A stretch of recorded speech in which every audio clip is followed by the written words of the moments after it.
ಇನ್ನು ಕನ್ನಡದ ಸ್ಟಾರ್ ನಾಯಕ ನಟರ ಅಂತ ಅನಿಸ್ಕೊಂಡಿರುವಂಥ ವಿಜಯ್ ಅವರು ಇದೀಗ ನಿಧನರಾಗಿದ್ದಾರೆ ಎಂಬ ಸುದ್ದಿ ಬರ್ತಿದೆ. ಆದರೆ ಏನಾಯಿತು ಅವರು ನಿಜಕ್ಕೂ ಅದು ಕೂಡ ಅಪಘಾತ ಆಗಿದೆ ಅಂತ ಕೂಡ ಮಾಹಿತಿ ಬರ್ತಾ ಇದೆ. ಸಂಪೂರ್ಣ ಮಾಹಿತಿ ನಾನು ನಿಮಗೆ ಕೊಡ್ತೀನಿ. ಅದಕ್ಕೂ ಮುನ್ನ ಚಾನಲ್ ಕೂಡ ಸಬ್ಸ್ಕ್ರೈಬ್ ಮಾಡಿ ಸ್ನೇಹಿತರೆ.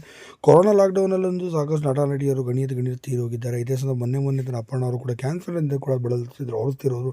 ಇನ್ನು ಗುರುಪ್ರಸಾದ್ ಅವರು ಬೆಟ್ಟಿಂಗ್ ಆ್ಯಪ್ನಿಂದ ಕೂಡ ಇದಾಗಿ ಅವರು ಕೂಡ ತೀರೋಗಿದ್ದಾರೆ. ಇನ್ನು ಇಂಥದ್ದೇ ಒಂದು ಸಂದರ್ಭದಲ್ಲಿ ಇದೀಗ ಮತ್ತೊಬ್ಬ ಖ್ಯಾತ ನಾಯಕ ನಟ ಕನ್ನಡದ ಸಂಚಾರಿ ವಿಜಯ್ ಅವರು ಇದೀಗ ಕೊನೆಯುಸಿರೆಳಿದಿದ್ದಾರೆ. ಸಂಚಾರಿ ವಿಜಯ್ ಅಂತಲೇ ಫೇಮಸ್ ಆದಂಥ ಇವರು ಅವನಲ್ಲ ಅವಳು ಎಂಬ ಸಿನಿಮಾದಲ್ಲಿ ಸಾಕಷ್ಟು ದೊಡ್ಡ ಮಟ್ಟಿಗೆ ಹೆಸರು ಕೂಡ ತಂದುಕೊಡ್ತು. ರಾಷ್ಟ್ರ ಪ್ರಶಸ್ತಿ ವಿಜೇತರು ಕೂಡ ಆದರು. ಇದಾದ ನಂತರ ಸುಮಾರು 6ಕ್ಕೂ ಅಧಿಕ ಸಿನಿಮಾಗಳಿಗೆ ಬಣ್ಣ ಕೂಡ ಹಚ್ಚಿದರು. ಇನ್ನು ನಿರ್ದೇಶನ ಮತ್ತು ನಿರ್ಮಾಣ ಮಾಡಬೇಕಂತ ಸಾಕಷ್ಟು ಕನಸುಗಳನ್ನು ಕೂಡ ಹೊತ್ತುಕೊಂಡಿದ್ದರು. ಒಂದು ಖ್ಯಾತ ಸೀರಿಯಲ್ ನಿರ್ಮಾಣ ಕೂಡ ಕೈಗೊಂಡಿದ್ದರು.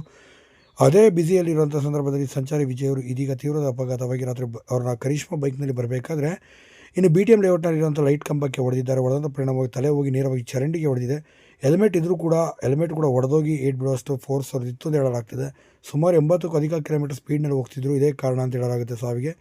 ಇದೇ ಕಾರಣ ಆಸ್ಪತ್ರೆಗೆ ಸೇರಿಸುವಷ್ಟರಲ್ಲೇ ಕೊನೆಯುಸಿರೆಳೆದಿದ್ದಾರೆ ಸಂಚಾರಿ